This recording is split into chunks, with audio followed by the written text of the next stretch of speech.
Assalamualaikum warahmatullahi wabarakatuh.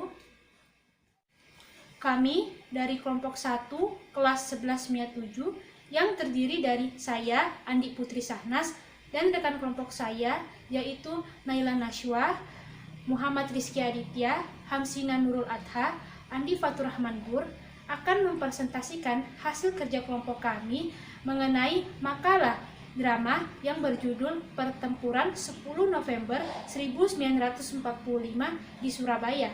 Puji syukur kepada Allah Subhanahu wa Ta'ala karena atas segala rahmatnya sehingga kita dapat menyelesaikan tugas makalah yang berjudul Drama Pertempuran 10 November 1945 di Surabaya.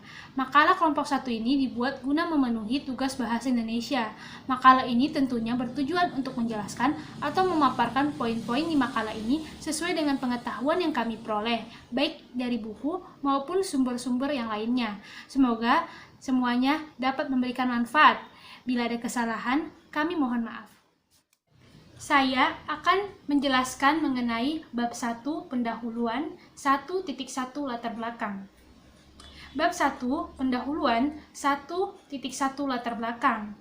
Dibuatnya makalah ini yang berjudul tentang Drama Pertempuran 10 November 1945 di Surabaya untuk memenuhi tugas bahasa Indonesia. Drama adalah karangan yang menggambarkan kehidupan watak manusia dalam bertingkah laku yang dipentaskan dalam beberapa babak. Drama termasuk dalam karya sastra yang dipentaskan di mana menyampaikan suatu pengajaran kepada penontonnya.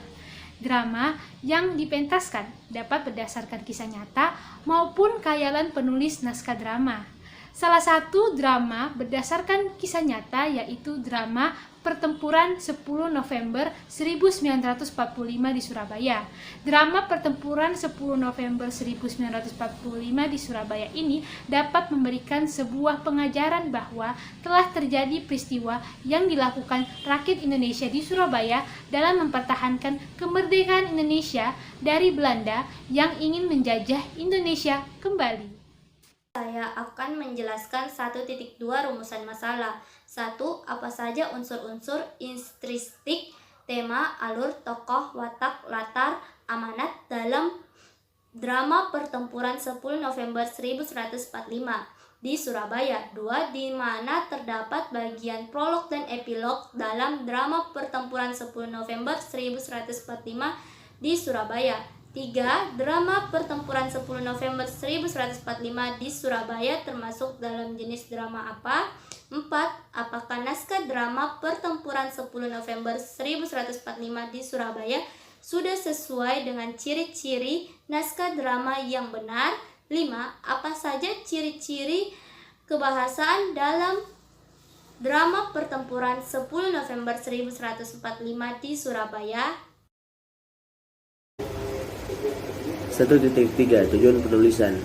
Yang pertama, untuk mengetahui unsur-unsur intrinsik dalam kurung tema, alur, tokoh, watak, latar, dan amanat dalam drama Pertempuran 10 November 1945 di Surabaya. Yang kedua, untuk mengetahui di bagian mana terdapat prolog dan epilog dalam drama Pertempuran 10 November 1945 di Surabaya. Yang ketiga, untuk mengetahui jenis drama Pertempuran 10 November 1945 di Surabaya. Yang keempat, untuk mengetahui naskah drama Pertempuran 10 November 1945 di Surabaya sudah sesuai dengan ciri-ciri naskah drama yang benar. Yang kelima, untuk mengetahui ciri-ciri kebahasaan dalam drama Pertempuran 10 November 1945 di Surabaya. Yang terakhir, untuk mengetahui bagaimana terjadinya pertempuran 10 November 1945 di Surabaya melalui drama ini.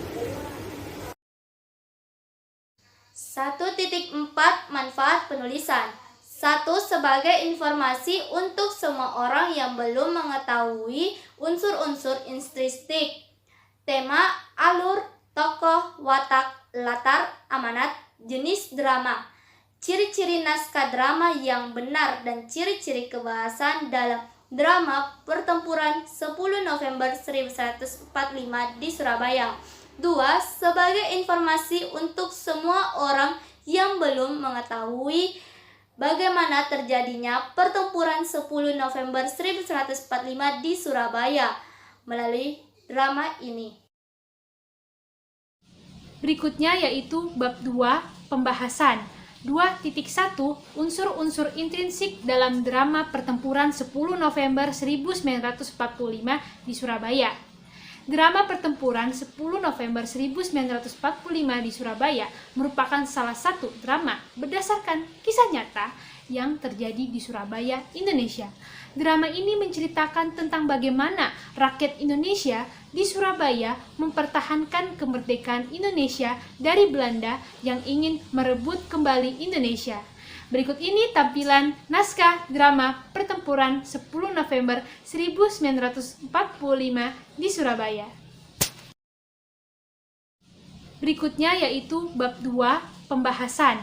2.1 Unsur-unsur intrinsik dalam drama pertempuran 10 November 1945 di Surabaya. Drama pertempuran 10 November 1945 di Surabaya merupakan salah satu drama berdasarkan kisah nyata yang terjadi di Surabaya, Indonesia. Drama ini menceritakan tentang bagaimana rakyat Indonesia di Surabaya mempertahankan kemerdekaan Indonesia dari Belanda yang ingin merebut kembali Indonesia. Berikut ini tampilan naskah drama pertempuran 10 November 1945 di Surabaya. Bagian berikutnya yaitu B. Alur. Alur adalah jalan cerita dari sebuah pertunjukan drama mulai dari babak pertama sampai dengan babak terakhir. Alur dalam drama pertempuran 10 November 1945 di Surabaya adalah alur maju, karena cerita dalam drama tersebut disajikan berurutan mulai dari tahap perkenalan menuju tahap penyelesaian secara sistematis dan tidak mengacak. Hal ini dapat dibuktikan dengan bukti pada teks naskah dramanya, mulai dari adegan pertama di Hotel Yamato yang terjadi pada 18 September 1945 dan dilanjutkan oleh adegan kedua terjadi di Pelabuhan Tanjung Perak yang terjadi pada tanggal 25 Oktober 1945, lalu dilanjutkan lagi oleh adegan ketiga yang terjadi di Kantor Gubernur Surabaya pada tanggal 26 Oktober 1945.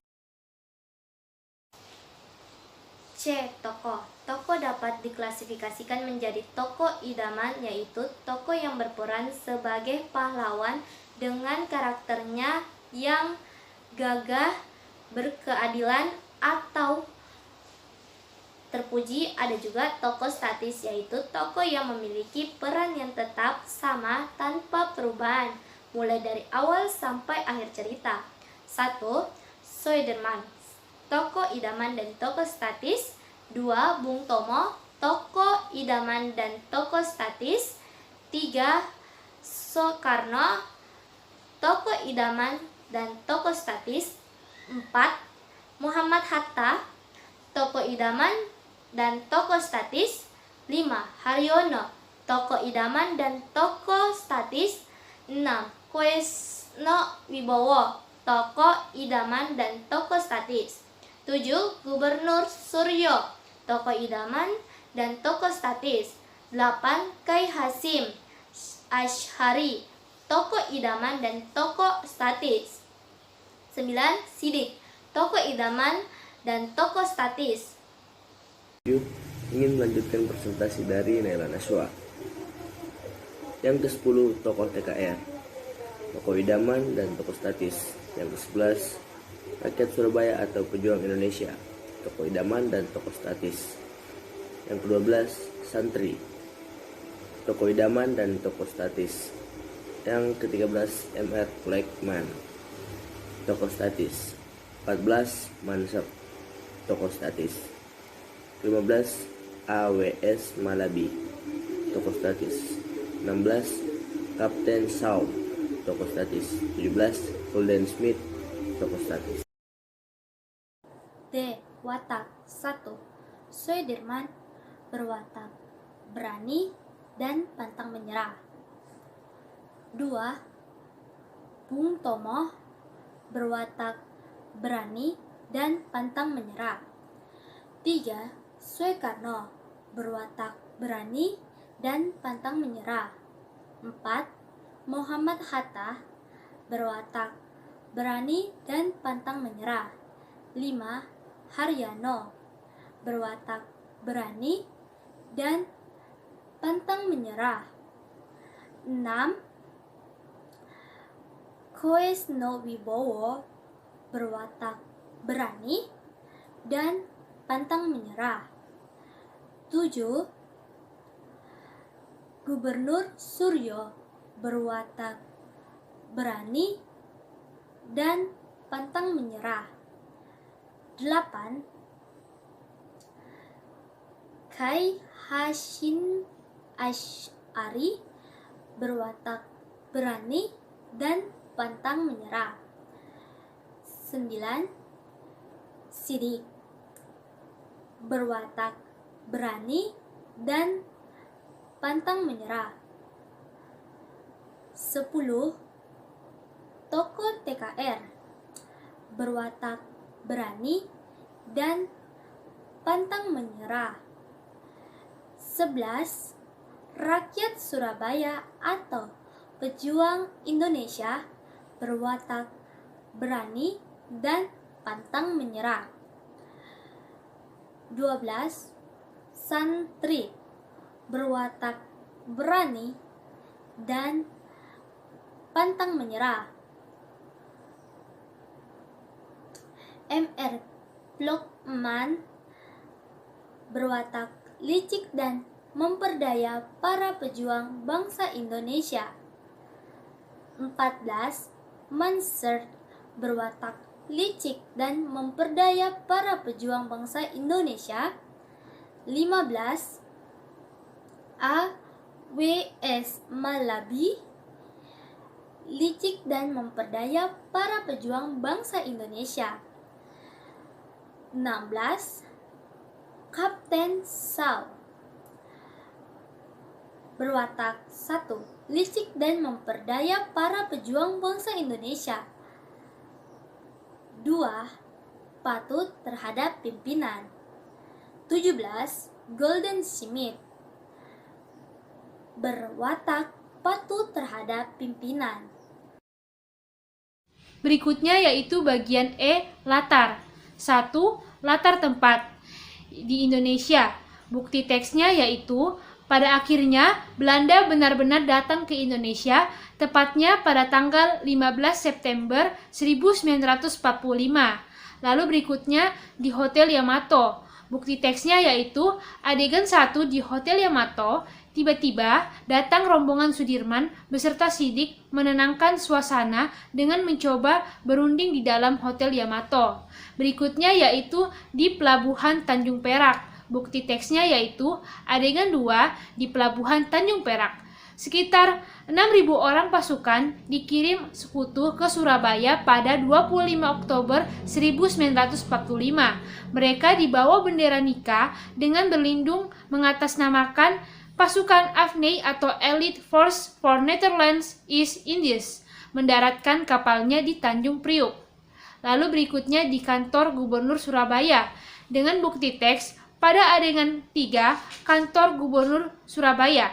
Keesokan harinya, Gubernur Suryo mencapai kesepakatan dengan A.W.S. Malabi di kantor gubernur pada 26 Oktober 1945 beserta Bung Tomo dan pasukan Residen Sudirman.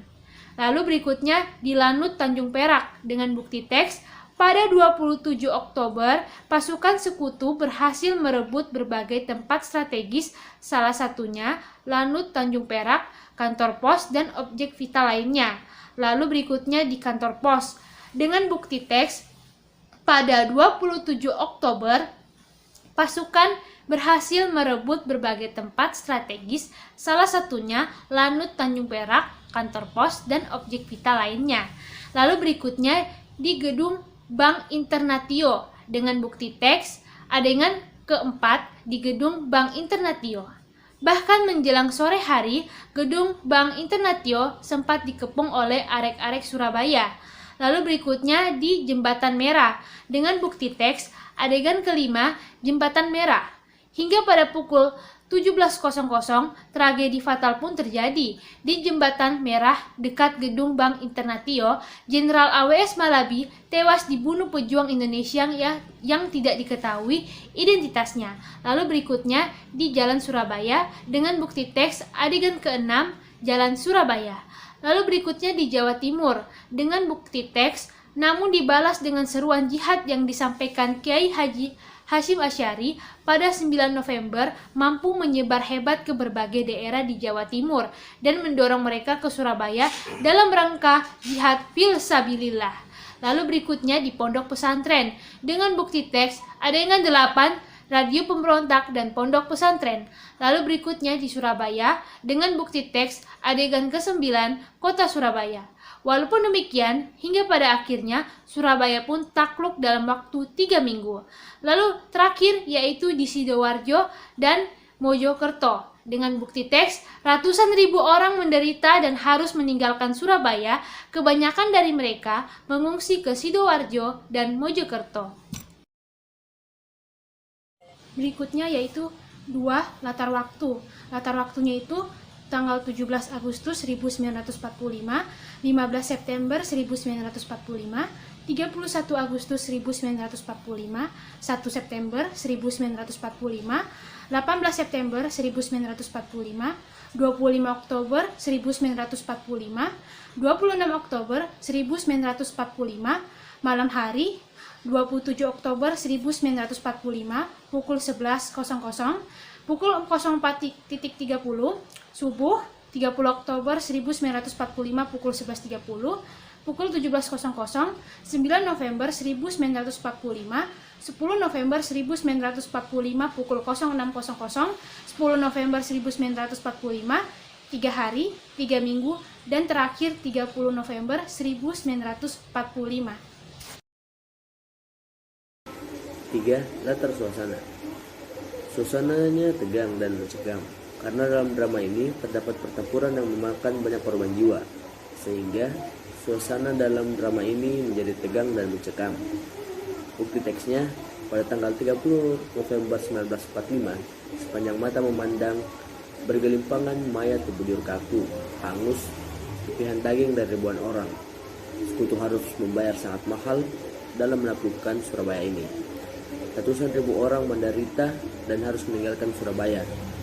Kebanyakan dari mereka mengungsi ke Sidoarjo dan Mojokerto. Bagian berikutnya yaitu F. Amanat. Amanat dalam drama pertempuran 10 November 1945 di Surabaya ini, yaitu drama ini memberikan pesan bahwa para pejuang telah mempertahankan kemerdekaan Indonesia ini dari pihak sekutu atau Belanda dengan mengorbankan jiwa dan raganya, seperti salah satunya pada peristiwa pertempuran 10 November 1945 di Surabaya. Pertempuran tersebut telah memakan banyak korban jiwa dari para pejuang dan rakyat Indonesia. Maka dari itu, kita sebagai generasi penerus bangsa Indonesia wajib mempertahankan dan mengisi kemerdekaan Indonesia, juga menanamkan rasa patriotisme dan nasionalisme pada generasi penerus bangsa. Melalui drama ini, diharapkan dapat memotivasi generasi penerus bangsa untuk selalu menjaga dan menghormati jasa-jasa para pahlawan yang telah gugur dalam mempertahankan kemerdekaan Indonesia. Bagian berikutnya yaitu 2.2 bagian prolog dan epilog dalam drama pertempuran 10 November 1945 di Surabaya. Sebuah drama terbagi atas beberapa bagian yang disebut babak, dan babak dibagi atas beberapa adegan. Drama diawali dengan prolog, yaitu kata-kata pembuka, pengantar, atau latar belakang cerita yang biasanya disampaikan oleh dalang atau tokoh tertentu. Prolog juga dapat diartikan kata pengantar yang menarik perhatian penonton ke dalam suasana yang dikehendaki. Drama diakhiri epilog. Epilog itu adalah kata-kata penutup yang berisi simpulan ataupun amanat tentang isi keseluruhan dialog. Dalam drama pertempuran 10 November 1945 di Surabaya, bagian prolognya yaitu pada tanggal 17 Agustus 1945 telah dicetuskan sebagai kemerdekaan Indonesia. Akan tetapi, para sekutu tidak menerima kemerdekaan Indonesia. Berikutnya yaitu, pada akhirnya Belanda benar-benar datang ke Indonesia. Tepatnya pada tanggal 15 September 1945, mereka di bawah bendera Nika dengan berlindung mengatasnamakan pasukan AFNI atau Allied Force for Netherlands East Indies, mendaratkan kapalnya di Tanjung Priok. Tujuan kedatangan AFNI adalah untuk melucuti tentara dan senjata Jepang. Pada tanggal 31 Agustus 1945, Presiden Soekarno mengeluarkan maklumat yang menetapkan mulai 1 September 1945 bendera nasional Sang Merah Putih dikibarkan terus di seluruh Indonesia. Gerakan pengibaran bendera makin meluas ke segenap pelosok kota di berbagai tempat strategis dan tempat-tempat lainnya. Susul-menyusul bendera dikibarkan. Namun, di sebuah hotel yang menjadi markas tentara Belanda, bendera Belanda dikibarkan.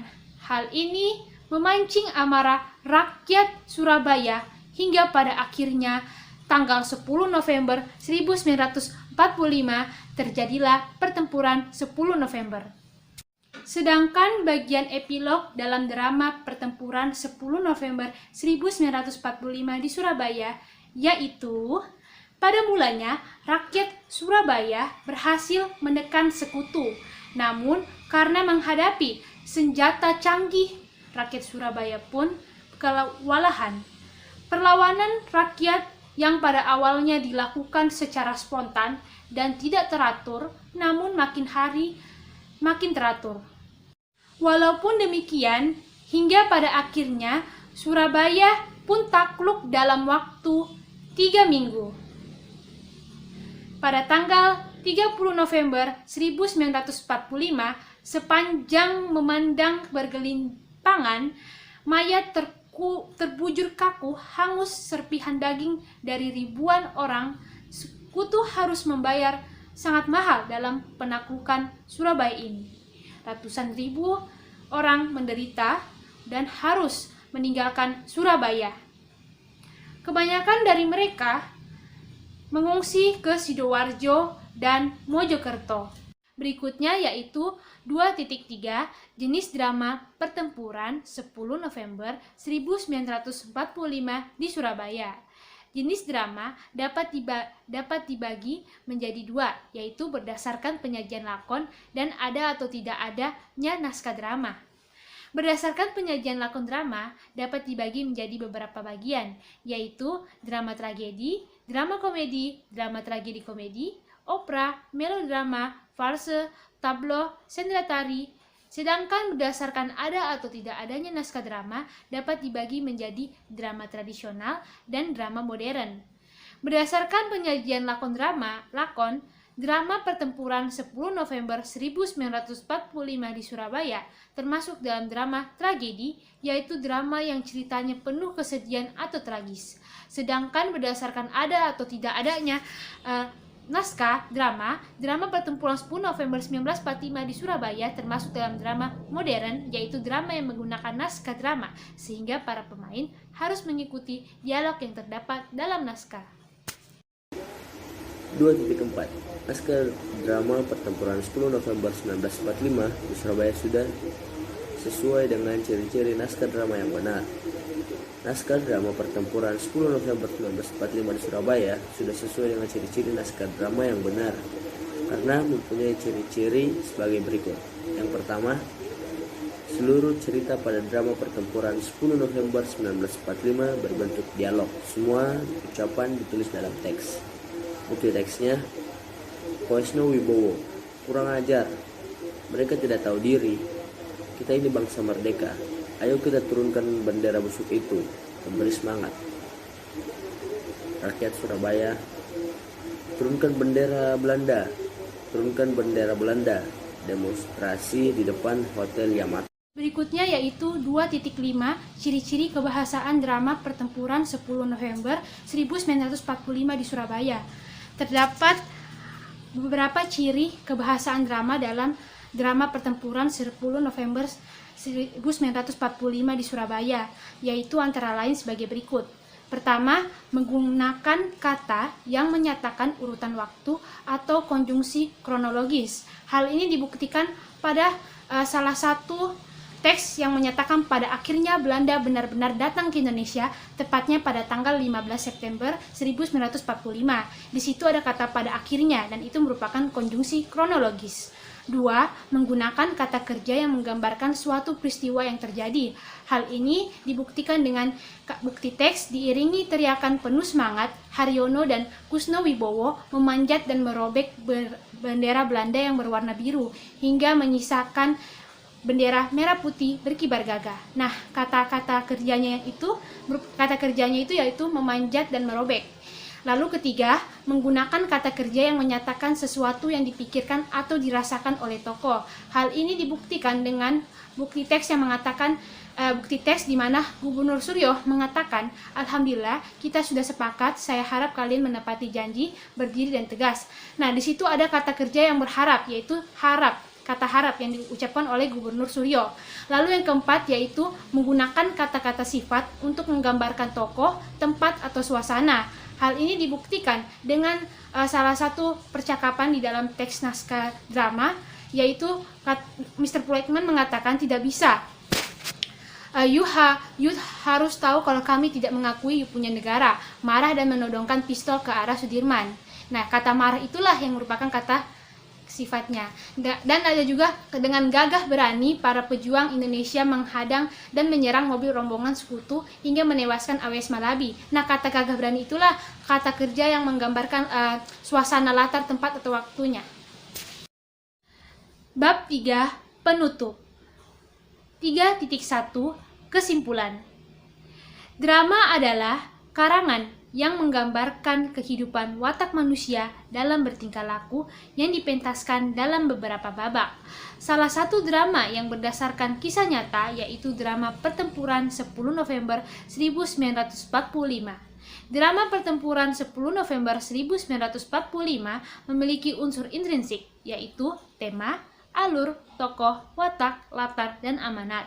Drama ini juga memiliki bagian prolog, pembuka, dan epilog penutup. Drama ini termasuk dalam jenis drama tragedi dan drama modern. Naskah pada drama ini juga sudah sesuai dengan ciri-ciri naskah drama yang benar. Selain itu, drama ini memiliki berbagai ciri-ciri kebahasaan drama pada umumnya. Drama ini memberikan pesan bahwa para pejuang telah mempertahankan kemerdekaan Indonesia ini dari pihak sekutu atau Belanda dengan mengorbankan jiwa dan raganya. Maka dari itu, kita sebagai generasi penerus bangsa Indonesia wajib mempertahankan dan mengisi kemerdekaan Indonesia, juga menanamkan rasa patriotisme dan nasionalisme pada generasi penerus bangsa. 3.2 Saran sebaiknya berbagai bentuk perjuangan mempertahankan kemerdekaan Indonesia dipublikasikan dalam bentuk drama agar mudah dimengerti oleh berbagai kalangan sehingga dapat menambah wawasan dan pengetahuan akan berbagai perjuangan para pahlawan